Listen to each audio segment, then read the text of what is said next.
ઇજાગ્રસ્ત થતા સારવાર દરમિયાન મોત થયું હોવાની જાણકારી છે। રિક્ષા ચાલક ત્યાં રિક્ષા રાખીને ઊભા હતા।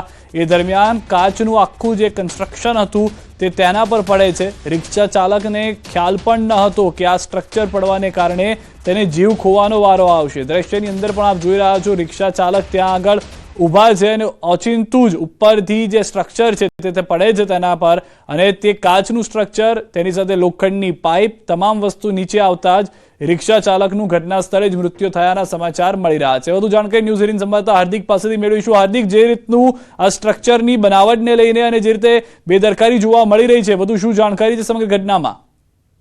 બિલકુલ થી સિદ્ધાર્થ, જો આ ઘટનાની વાત કરીએ તો ગઈકાલે સાંજની ઘટના છે ને ગઈકાલે તમે જાણો છો એ પ્રમાણે કે ભારે પવન ફૂંકાયો હતો, વાવાઝોડું આવ્યું હતું, અને એ દરમિયાન જ જે છે આ સોમા તળાવ પાસે જે દર્શનમ ક્રોસ રોડ આવેલો છે, કોમ્પ્લેક્સ છે, ત્યાં નીચે એક રિક્ષા ચાલક જે છે તે પેસેન્જરની રાહ જોઈને ઉભો હતો અને ખૂબ જ ચોંકાવનારા દ્રશ્યો, રૂવાડા ઉભા કરી દે તેવા દ્રશ્યો છે। કારણ કે રિક્ષા ચાલક પોતાની રિક્ષામાં બેઠો છે અને ભારે ભરખમ જે કાચનું સ્ટ્રક્ચર છે તે રિક્ષા પર આવીને પડે છે।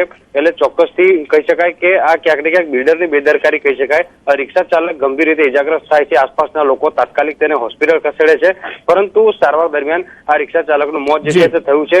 ઘટના સ્થળ પર ફાયર બ્રિગેડ પહોંચી હતી અને કાયદેસરની કાર્યવાહી શરૂ કરી છે। આભાર હાર્દિક, સમગ્ર માહિતી બદલ।